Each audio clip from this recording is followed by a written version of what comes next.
শ্রীমদ্ ভগবদ্গীতা যথাযথ পঞ্চদশ অধ্যায় পুরুষোত্তম যোগ শ্লোক নাম্বার 3 ও 4। শ্লোক নাম্বার 3। ন রূপমস্য তথোপলভ্যাতে নাস্তে ন চাদির্ন চ সম্প্রতিষ্ঠা অস্যস্থমেনাং সুবিরূঢ়মূলম অসংজ্ঞশস্ত্রেণ দৃঢ়েণ ছিত্যা।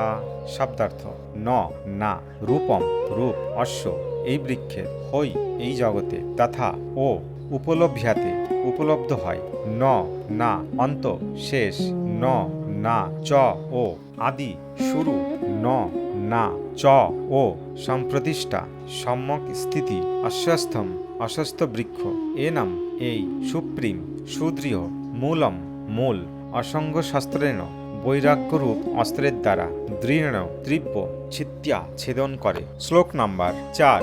তথোপদম তৎপরিমার্গিতব্যম যস্মিন গত্যা ন নিবর্তন্তি ভূয়ঃ তমেব চাদ্যম পুরুষম প্রপদ্যে যত প্রবৃত্তি প্রসিদ্ধ্যা পুরাণী। শব্দার্থ: তত তারপর, পদম পদ, তৎ সেই, পরিমার্গিতব্যাম অন্বেষণ করা কর্তব্য, ইয়াসমিন যেখানে, গথা গমন করলে, ন না নিবর্তন্তি ফিরে আসতে হয়, ভুয়ো পুনরায়, তম ত্বম তাকে, এব অবশ্যই, চ ও আদ্যম আদি, পুরুষম পুরুষের প্রতি, প্রপদ্যে শরণ গ্রহণ করো, ইয়াত যার প্রতি, প্রবৃত্তি প্রবর্তন, প্রসিদ্ধা বিস্তৃত হয়েছে, পুরাণী স্মরণাতীত কাল থেকে।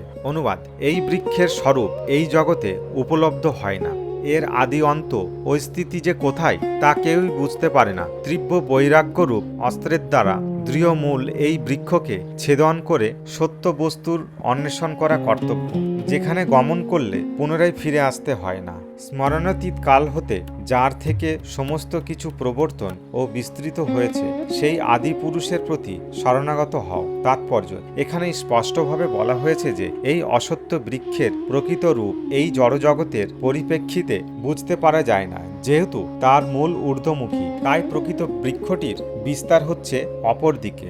সে বৃক্ষটি যে কতদূর পর্যন্ত প্রসারিত তা কেউই দেখতে পায় না, এবং বৃক্ষটির শুরু যে কোথায় তাও কেউ দেখতে পায় না। তবুও তার কারণ খুঁজে বার করতে হবে। আমি আমার পিতার পুত্র, আমার পিতা অমুক ব্যক্তির পুত্র ইত্যাদি। এভাবেই অনুসন্ধান করতে করতে মানুষ ব্রহ্মতে এসে পৌঁছায়। ব্রহ্মার উৎপত্তি হয়েছে গর্ভদক্ষায়ী বিষ্ণু থেকে। এভাবেই অবশেষে যখন কেউ পরম পুরুষোত্তম ভগবানের কাছে পৌঁছায়, তখনই তার এই গবেষণার শেষ হয়।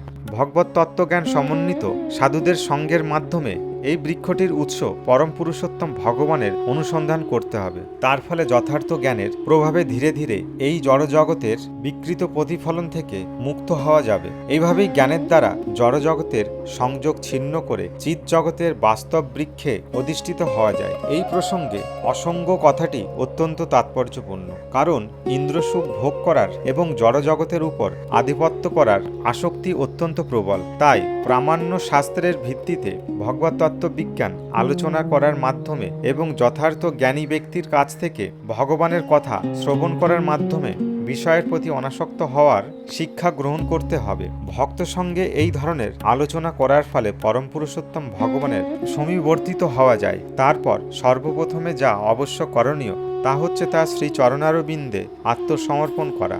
সেই পরম ধামের বর্ণনায় এখানে বলা হয়েছে যে একবার সেখানে গেলে এই প্রতিবিম্বরূপী বৃক্ষে আর ফিরে আসতে হয় না। পরম পুরুষোত্তম ভগবান শ্রীকৃষ্ণ হচ্ছেন আদি মূল, যার থেকে সব কিছু প্রকাশিত হয়েছে। সেই পরমেশ্বর ভগবানের কৃপা লাভ করতে হলে কেবলমাত্র আত্মসমর্পণ করতে হবে। এই আত্মসমর্পণ হচ্ছে শ্রবণ কীর্তন আদি নবাদি ভক্তি অনুশীলনের চরম পরিণতি।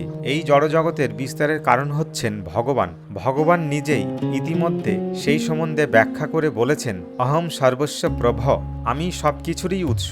সুতরাং জড়জাগতিক জীবনরূপ অত্যন্ত কঠিন। এই অসত্য বৃক্ষের বন্ধন থেকে মুক্ত হতে হলে শ্রীকৃষ্ণের চরণে আত্মসমর্পণ করা ছাড়া আর কোনো গতি নেই। শ্রীকৃষ্ণের চরণে আত্মসমর্পণ করলে অনায়াসে এই জড়জগতের বন্ধন থেকে মুক্ত হওয়া যায়।